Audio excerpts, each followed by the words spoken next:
Whenever you are ready. Alright, so in our pockets, many of us have a device that lets us relive and record precious moments in our lives. However many years ago, carrying such a device in your pocket would probably be ridiculed or laughed at. So in this case, I'm not talking about Facebook that's on your phone, but something else that is unique on your phone. For myself, I will be discussing the differences and similarities about traditional film photography, and yes, I am relating to the camera on your phone. Although many of us probably don't deal with film cameras these days, or high-end digital cameras for that matter, we all have one on our phone. And our phone camera, which we use for Instagram, Snapchat, all those photo apps, it's probably used the most on our phone besides texting and calling themselves. So today we will be looking at overviews of both film and digital photography, how the two types of cameras compare and contrast, how they relate to the amateur and professional photographer as well. So we have the film photography and digital photography. I took that picture. So yeah, just to jump into it, first on the list is looking at the overview of these types of cameras and their histories. So, like all inventions, there needed to be a starting point with an inventor who took a shot in the dark. Now, About.com details that photography is accepted to have begun in 1839 with Frenchman Louis Daguerre. And what he did was he made a more practical means of taking a picture than previous inventors had done before. So what I'm saying is he wasn't the very first person to take a picture, but he was able to cut the process down to a reasonable time rather than taking an entire day just to take one simple photograph. And this was his device that he named after his last name, the Daguerre type. Moving along, in 1913, Oscar Barnack is credited with the making of the very first 35mm camera known as the Leica, which translates to original Leica. And that's his camera right there, as quoted from the International Photography Hall of Fame and Museum. Now, a man by the name of Ernst Litz owned Leica, which was the company that produced this camera. The name Leica comes from the last three letters of his last name and the first two letters of the camera, so L-E-I and C-A. And now, while the Leica camera popularized the format, several 35mm still cameras used perforated movie film before the Leica was introduced in the 1920s, as cited from a blog called Shooting Film. Moving along again, in 2013, Huffington Post interviewed Kodak engineer Steve Sisson, who was credited with building the first digital camera in 1974 using a Fairchild CCD, which stands for a charged coupled device.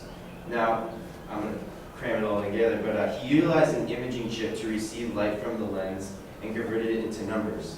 And this charge pattern, he explains, was read quickly into a permanent storage place, which then happened to be a digital cassette tape. So basically, instead of film, a digital camera has a sensor that converts light into electrical charges.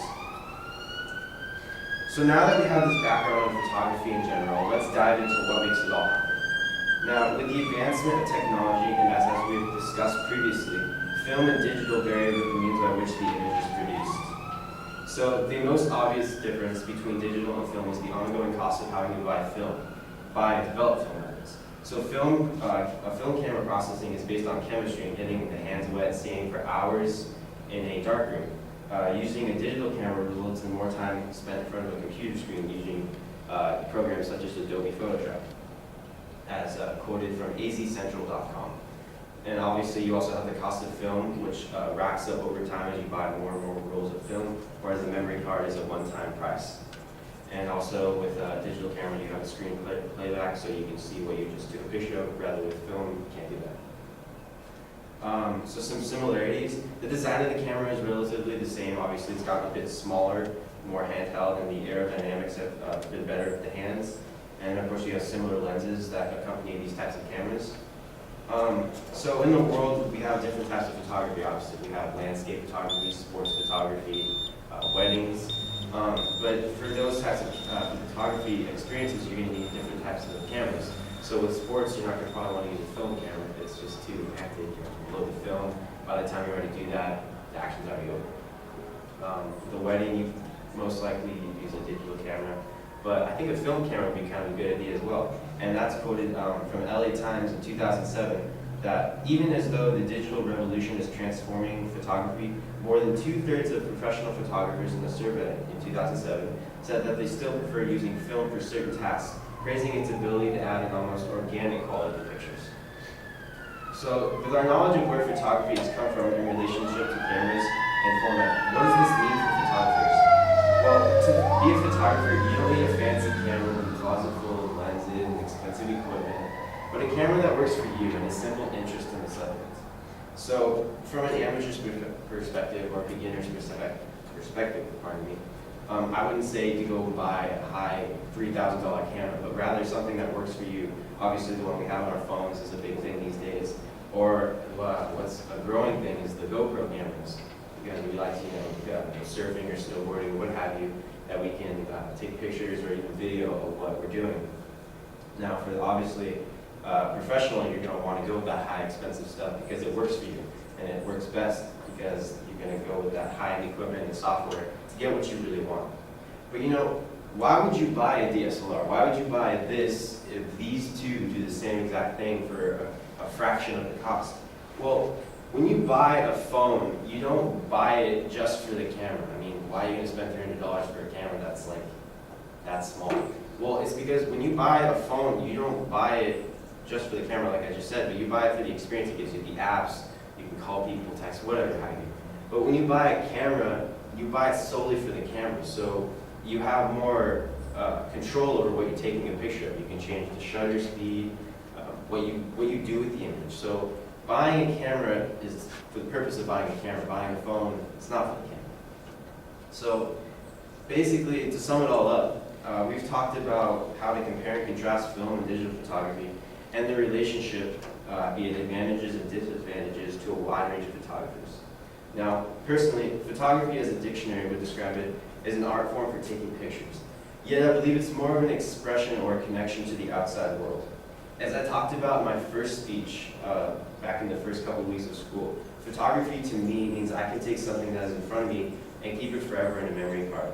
But even still, whatever I just took a picture of has a meaning to it, an emotional aspect that lets me step out of reality and really say, wow. As we have all heard, a picture is worth 1,000 words, and I couldn't agree more with that statement. Thank you.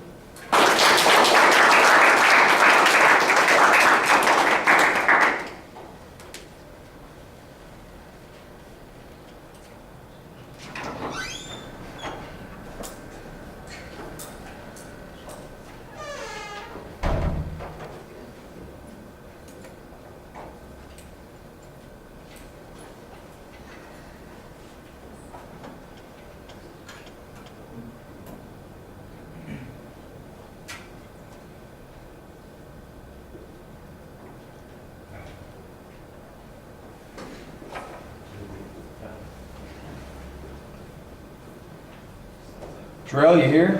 Yeah. All right, what did you think? I like how it flowed well. Like, you didn't have to pause a lot. You knew exactly what you wanted to talk about. You had a lot of exciting information that was really good.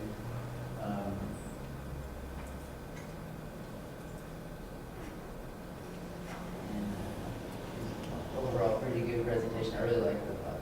I liked it a lot.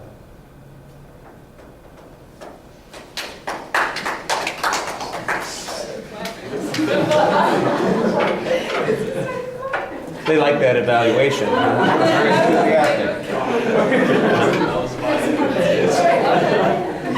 right, Jacob, I think that you did a very good job on the introduction, the conclusion, getting us started, being kind of professional and interesting about it, trying to make it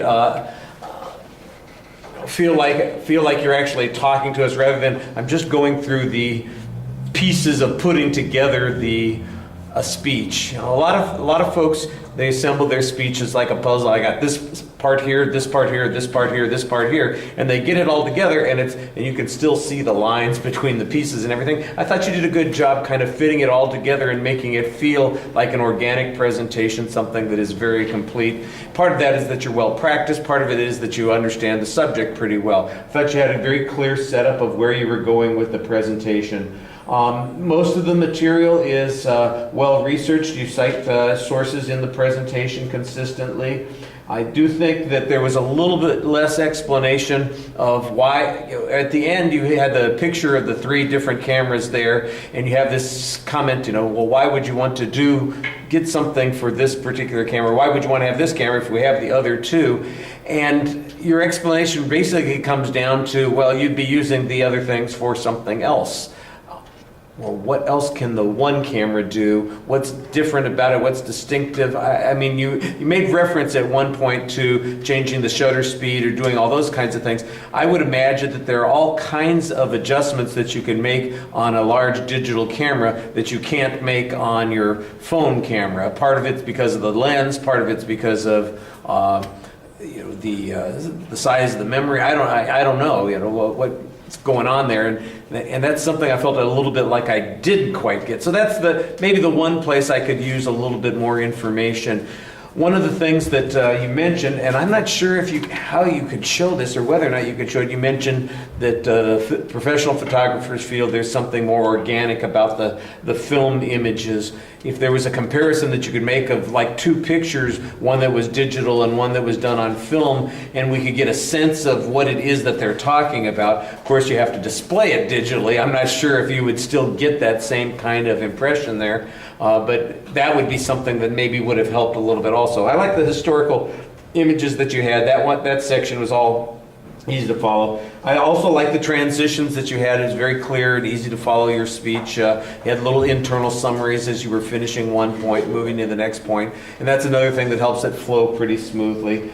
You come across like you know the material pretty well. You know what you want to say. Occasionally, I think your iCanticity a little bit better, but it wasn't problematic. It was just not as consistent as you might want it to be.